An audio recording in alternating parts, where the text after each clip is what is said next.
रात के 3 बज रहे थे। पूरे रेलवे स्टेशन पर सन्नाटा था। जोर जोर से हवाएं चल रही थी।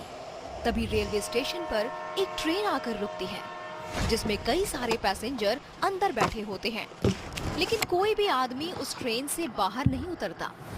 सभी लोग अपनी खिड़कियां बंद कर लेते हैं कि तभी अंदर से एक औरत अपने पति से कहती है, सुनिए जी, इस स्टेशन पर कोई उतर नहीं रहा। ट्रेन आगे क्यों नहीं बढ़ रही और सबने अपनी खिड़कियां क्यों बंद कर ली? कितनी गर्मी हो रही है, ऐसे तो मेरा दम घुट जाएगा। उसकी बात सुनकर तभी एक बूढ़ा आदमी कहता है, चुप करो, कुछ मत कहो। अगर अपनी और हमारी जान की सलामती चाहती हो तो भगवान के लिए चुप रहो। वो दोनों चुड़ैल बाहर ही है अभी। तभी उनके आगे वाले वीआईपी डब्बे में एक परिवार होता है जो नैनीताल से अपने गांव सहारनपुर जा रहा होता है। लेकिन एक राघव नाम का लड़का, मैंने पहली बार किसी स्टेशन पर इतना सन्नाटा देखा है। राघव को वहाँ एक कूड़ा उठाने वाली और एक चाय बेचने वाली के अलावा और कोई नहीं दिखता। तभी उसके पास चाय वाली औरत आती है। चाय, गरम चाय वाली, चाय गरम, चाय वाली साहब, गर्मा गर्म चाय ले लो। चाय अरे सुनो, कितने की चाय है? साहब, केवल 10 रुपए की। ऐसी चाय आपने कहीं नहीं पी होगी। राघव अपनी खिड़की से हाथ निकालकर उस औरत से चाय लेने लगता है, लेकिन वो औरत राघव का हाथ पकड़ लेती है और देखते ही देखते वो एक भयानक चुड़ैल बन जाती है।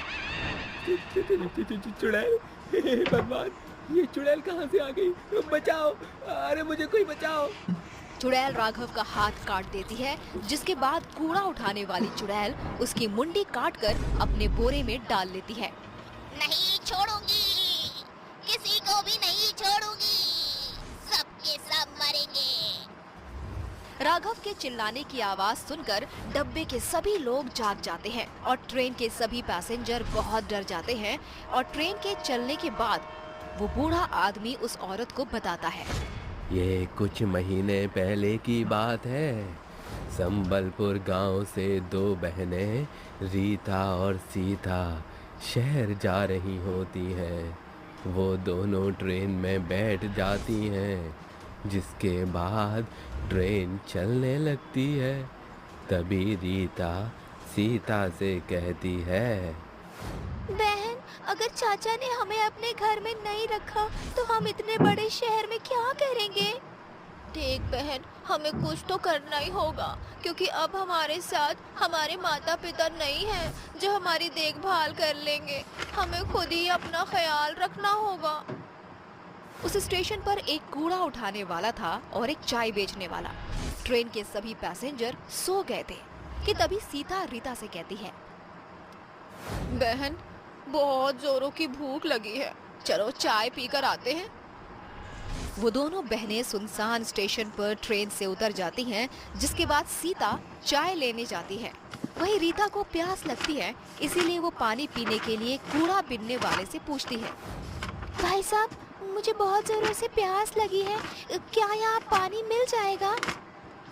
कूड़ा बीनने वाला उसे बहुत ध्यान से देखता है, जिसके बाद वो उससे कहता है, उस कमरे में पीने के पानी की टोंटी लगी है, जाओ पी लो।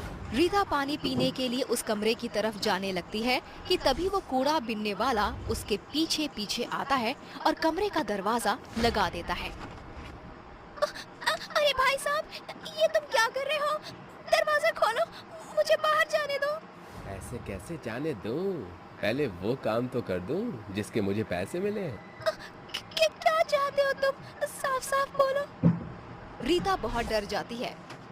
इतने में वो आदमी एक खंजर निकालता है और उसके दोनों हाथ और उसकी मुंडी काट देता है। रीता वहीं मर जाती है। उसे मारने के बाद वो आदमी चाय वाले के पास जाता है। जब सीता कूड़े बिनने वाले के हाथ पे खून से लथपथ खंजर देखती है तो वो डर जाती है, लेकिन तभी पीछे से चाय वाला उसका मुंह दबाकर उसे वहीं ले जाता है जहां उसने उसकी बहन रीता को मारा था। ये तुम क्या कर रहे हो? तुमने मेरी बहन को मार दिया। सीता कुछ कहती इससे पहले उस आदमी ने उसके दोनों हाथ और उसकी मुंडी काट दी। उस दिन दोनों बहनें मर जाती हैं। उनकी मौत क्यों हुई, आज तक इस बात का पता नहीं चला। सरकार ने भी उन दोनों बहनों की मौत का पता नहीं लगाया। लेकिन उस दिन के बाद वो दोनों बहनें भयानक चुड़ैल बन गईं, जिसके बाद वो रेलवे स्टेशन से उतरने वाले हर एक पैसेंजर के हाथ और उनकी मुंडी काट देती है। लेकिन अगर ऐसे ही रहा तो वो दोनों चुड़ैल तो कई लोगों को मार देंगी। हाँ बिटिया, मैं जानता हूँ, इसीलिए मैं संबलपुर गांव से शहर जा रहा हूँ, जहाँ वे दोनों बहनें जा रही थीं। शायद वहाँ जाकर मुझे उन दोनों बहनों की मुक्ति का कोई रास्ता मिल जाए। वो बूढ़ा आदमी शहर में उन दोनों बहनों के रिश्तेदार यानी उनके चाचा जी के घर जाता है, जहां उसे पता चलता है कि उसके चाचा कुछ समय पहले ही गुजर चुके हैं। तभी रीता सीता की चाची उर्मिला उस बूढ़े आदमी से कहती हैं, बाबा, मैं ज्यादा कुछ नहीं जानती, लेकिन अपने पति को हमेशा किसी बात को लेकर परेशान देखा करती थी और मरते समय उनकी जेब से ये एड्रेस मिला था मुझे, शायद आपके किसी काम आ जाए। वो बूढ़ा आदमी उस एड्रेस पर पहुंच जाता है, जहां उसे एक बहुत ही जाने माने तांत्रिक बाबा मिलते हैं, जो उस बूढ़े आदमी से कहते हैं, उन दोनों बहनों की मौत उनके चाचा नत्थू लाल ने करवाई थी। वो चाहते थे कि उनके मरने के बाद गांव की सारी जमीन वो हड़प ले, लेकिन उन दोनों बहनों की मौत के बाद वो दोनों चुड़ैल बन गई और नत्थू लाल को रेलवे स्टेशन की कहानी पता चली तो उसे डर के मारे हार्ट अटैक आ गया। बाबा, मेरी मदद करो उन दोनों बहनों को मुक्ति दिलाने में।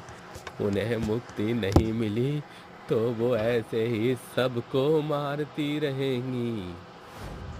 वो बूढ़ा आदमी तांत्रिक बाबा को रेलवे स्टेशन लेकर जाता है और जैसे ही रात के 3 बजते हैं, वो दोनों चुड़ैल सामने आती हैं और जोर जोर से हंसने लगती हैं।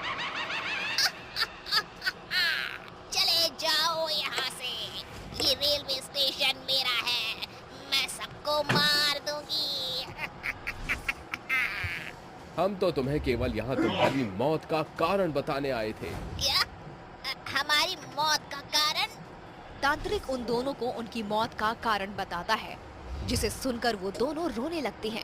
तभी तांत्रिक बाबा उसके चाचा नाथूलाल की आत्मा को बुलाते हैं और इसके बाद नाथूलाल गिड़गिड़ाते हुए दोनों चुड़ैलों से माफी मांगता है। बिटिया, हमका माफ कर दो, हमसे बहुत बड़ी गलती हो गई। मुझे अपनी गलती का बहुत पछतावा है। जैसे मैं इस दुनिया को छोड़कर चला गया हूँ, तुम भी मुक्त हो जाओ। ये सच बात है कि अक्सर अपने ही हमें धोखा देते हैं, लेकिन अब हमारा यहाँ रहना भी ठीक नहीं है।